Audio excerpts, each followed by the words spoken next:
శుక్లాంబరధరం విష్ణుం శశివర్ణం చతుర్భుజం ప్రసన్నవదనం ధ్యాయేత్ సర్వవిఘ్నోపశాంతయే. కులామృత స్తోత్రం. మహామునులారా, కులామృతం అనే శ్రేష్టమైన స్తోత్రాన్ని మీకు ఇప్పుడు వినిపిస్తాను. ఒకప్పుడు దేవర్షి నారదుడు పరమేశ్వరుని ఇలా ప్రార్థించాడు. హే భగవాన్, మనుషులందరూ పుట్టిన నాటి నుంచి మంచివారుగా ఉండడం జరగదు కదా. వారిలో కొందరు దుర్మతులుంటారు. పరిస్థితుల ప్రభావం కొందరిని దుష్టులుగా మారుస్తుంది.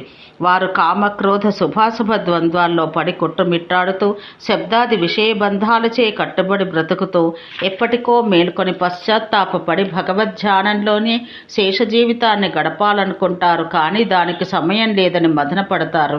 అలాంటి వారిని ఉద్ధరించడం ఎలా? లోక కళ్యాణకర్తలు జగదానందకారకులు శివకేశవులే అయినా ఆ కళ్యాణాన్ని ఆనందాన్ని లోకల దాకా తీసుకెళ్లి పంచేవాడు నారదుడు.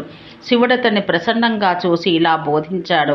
ఓ ఋషి శ్రేష్ఠ, భవబంధాలను తొలగించేది, సర్వదుఃఖాలను నశింపచేసేది అగు పరమరహస్యమైన విషయం ఒకటి ఉంది, విను.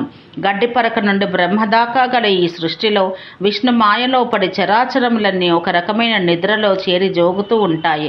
ఆ నిద్ర నుండి విష్ణు భగవానుని దయ వల్ల ఎవరు మేలుకోగలరో వారే ఈ భవబంధాలను తొలగించుకోగలరు, భవసాగరాన్ని దాటిపోగలరు. ఈ మాయా జగము దేవతలను కూడా భ్రమింపచేసి వ్యామోహంలో పడవేయగలదు. అడవి నుండి సముద్ర స్నానానికి వచ్చిన ముసలి ఏనుగుల్లాగా వ్యామోహంలో పడ్డ జనులు బయటికి రాలేరు. హరికీర్తనను చేయని వారు నూతిలో కప్పల వలె ఈ భవసాగరంలోనే అలాగే ఉండిపోతారు. కాబట్టి ప్రసన్న చిత్తులై పశ్చాత్తప్తులై ఈ సంసారాన్ని కాదనుకొని ఈ స్తోత్రాన్ని పఠించేవారు ముక్తులవుతారు.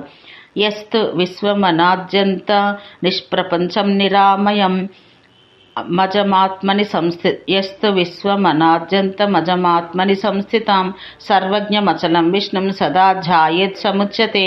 దేవం గర్భోచితం విష్ణుం సదా ధ్యానన్ విముచ్యతే. అశరీరం విధాతారం సర్వజ్ఞానమనోరథిం అచలం సర్వగం విష్ణుం సదా ధ్యాయన్ విముచ్యతే. నిర్వికల్పం నిరాభాసం నిష్ప్రపంచం నిరామయం వాసుదేవం గురుం విష్ణుం సదా ధ్యాయన్ విముచ్యతే. సర్వాత్మకం చ వై యావత్ ఆత్మచైతన్య రూపకం శుభమేకాక్షరం విష్ణుం సదా ధ్యాయన్ విముచ్యతే. వాక్యాతీతం త్రికాలజ్ఞం విశ్వేశం లోకసాక్షిణం సర్వస్మాదుత్తమం విష్ణుం సదా ధ్యాయన్ విముచ్యతే. బ్రహ్మాదిదేవ గంధర్వైర్మునిభిః సిద్ధచారణైః యోగిభిః సేవితం విష్ణుం సదా ధ్యాయన్ విముచ్యతే. సంసారబంధనాన్ముక్తిం ఇచ్చల్లోకో హ్యశేషతః స్తుత్వైవం వరదం విష్ణుం సదా ధ్యాయన్ విముచ్యతే. సంసారబంధనాత్ కోపి ముక్తిమిచ్చన్ సమాహితః అనంతమవ్యయం దేవం విష్ణుం విశ్వప్రతిష్ఠితం విశ్వేశ్వరమజం విష్ణుం సదా ధ్యాయన్ విముచ్యతే. మహర్షులారా, శివుడు సెలవిచ్చింది ప్రత్యక్షర సత్యం.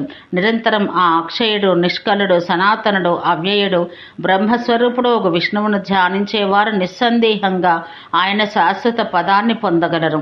వేల కొద్దీ అశ్వమేధాలు మరింతగా వాజపేయాలు చేయగా వచ్చే పుణ్యం తదేక చిత్తంతో సర్వం మరచి విష్ణు ధ్యానం ఒక్క నిమిషం చేస్తే వచ్చే పుణ్యంలో 16వ వంతు కూడా ఉండదు.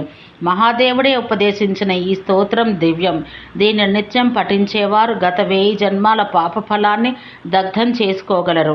అమృతత్వ స్థాయి అనగా వైష్ణవ పరమపదాన్ని ఈ శ్లోక సంహిత ద్వారా మానవులు అందుకోగలరు. ఓం శాంతి శాంతి శాంతి.